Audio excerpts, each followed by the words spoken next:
Marcus Williams walked into Bellamy's, Chicago's most exclusive restaurant, with quiet confidence. His dark skin contrasted with the white tablecloths as he adjusted his simple but elegant blazer. No medals, no uniform. Nothing revealing he was America's most decorated Marine. 3 hours earlier, Major Marcus Williams had completed his final debriefing at the Pentagon. After 15 years of service, 4 tours in Afghanistan, and commanding the most elite Special Forces unit, tonight marked his transition to civilian life. The scars on his body told stories of sacrifice. The Silver Star and Navy Cross in his apartment cabinet spoke of heroism few would ever understand. Tonight was supposed to be simple. Dinner at Bellamy's with his former team, celebrating their commander's retirement. Marcus had arrived early, wanting a moment of peace before reuniting with the men who had become his family on battlefields across the world. Marcus chose Bellamy's after reading about its award-winning chef.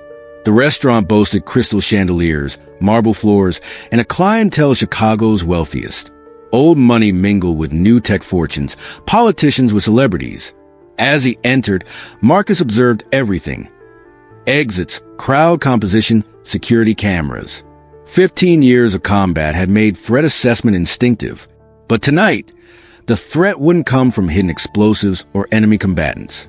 It would come from something he'd fought his entire career. Prejudice wrapped in expensive suits and false smiles. "Do you have a reservation?" The hostess's smile tightened as she looked up from her tablet to study Marcus. "Yes, Williams, party of 7, 8 p.m.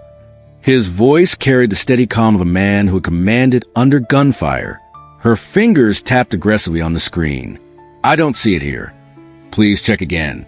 Major Williams." Something in his tone made her look twice.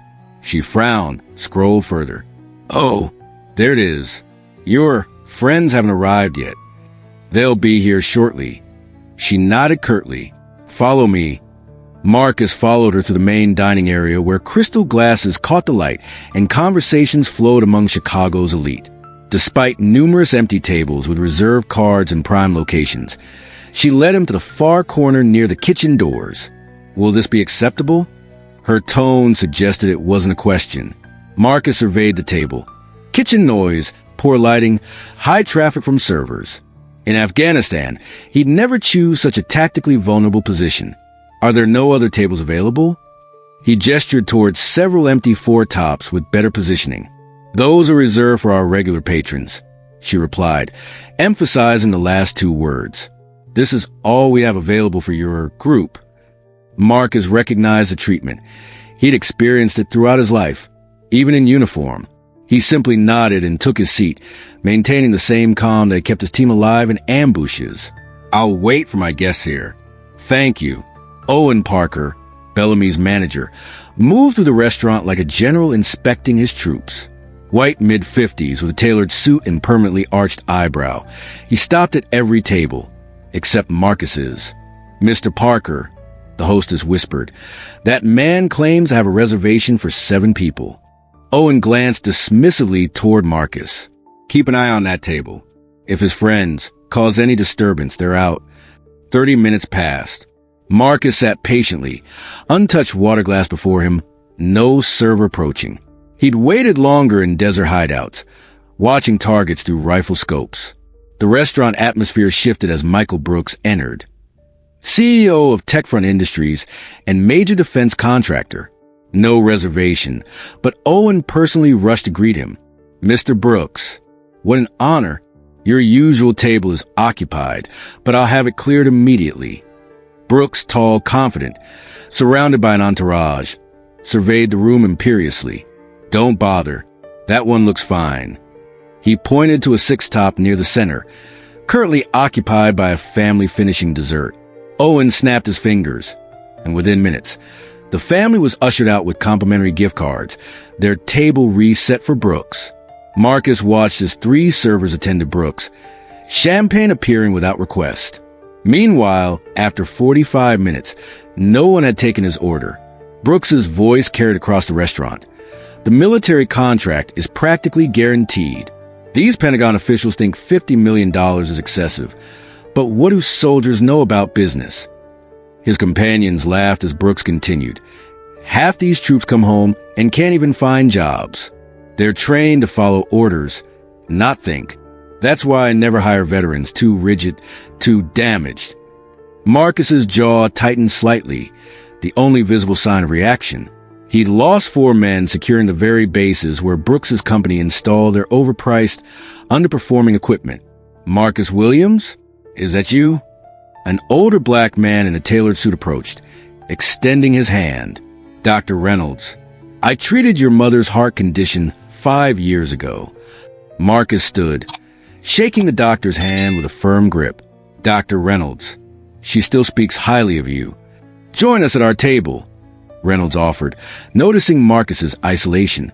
Thank you, but I'm waiting for colleagues. Should be here soon. Dr. Reynolds nodded. How's the military treating you? Just retired. Actually, today is my last official day. Their conversation was interrupted by a crash. A young black server had stumbled near Brooks's table, spilling water, not on Brooks, but close enough. Are you blind or just incompetent? Brooks snapped. Does his restaurant hire straight from the projects now? Owen materialized instantly. Thomas, apologize to Mr. Brooks immediately. The young server, perhaps 20, straightened his posture instinctively. I apologize for the accident, sir. Marcus recognized the stance, military bearing, the server's composure. Despite humiliation, spoke of discipline. Dr. Reynolds whispered, disgraceful how they're treating that boy. And you, sitting here without service. Marcus's eyes tracked movement patterns throughout the restaurant, calculating timing between tables, noting which guests received immediate attention and which waited. His tactical assessment confirmed the pattern. Darker skin, longer wait. Some battlefields don't have explosions, doctor, Marcus replied quietly, but they're battlefields nonetheless. As champagne flowed at Brooks's table, his comments grew louder and more offensive. These diversity initiatives are killing profitability. Military's the same, lowering standards just to put women and minorities in positions they can't handle. Marcus remained outwardly calm, though his right hand now rested flat against the table, a combat-ready position. He'd used the same controlled stillness while listening to enemy communications in Kandahar. A server finally approached. Are you still waiting for your party? The implied message clear. Leave if they're not coming. They'll be here, Marcus replied. I'll start with a whiskey, neat. We're quite busy, sir. I'll try to get back when I can. Across the room, Thomas the server continued receiving Brooks's escalating abuse. Each time he approached the table, Brooks found new fault.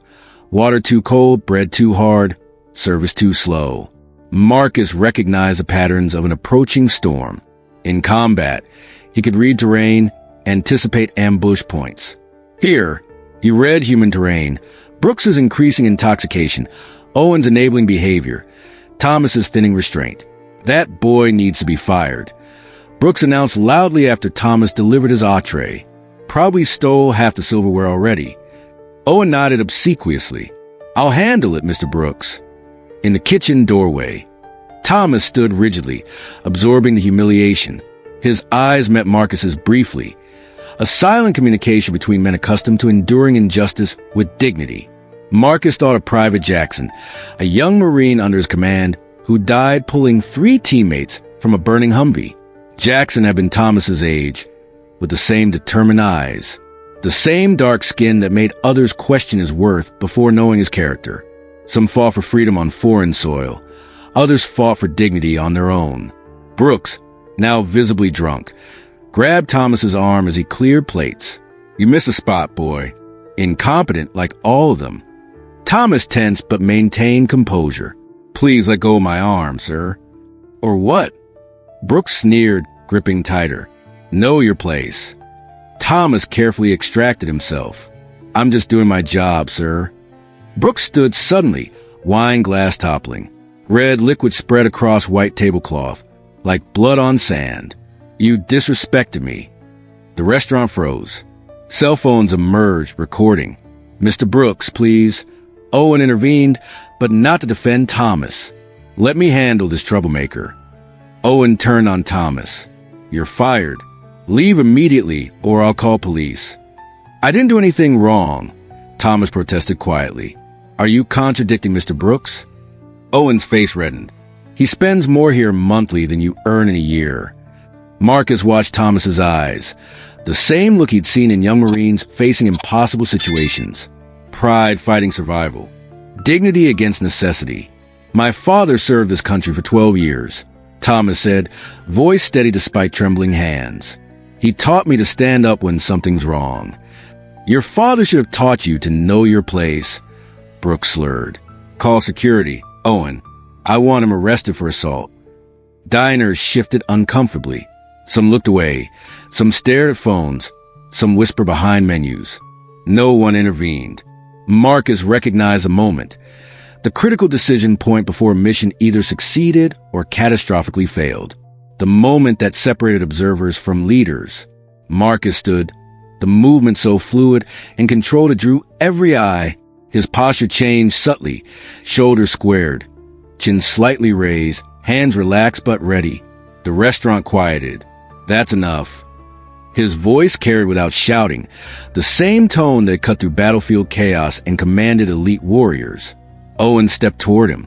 This doesn't concern you, sir. It concerns everyone when a man is falsely accused, Marcus replied, moving methodically forward. I've been watching all evening.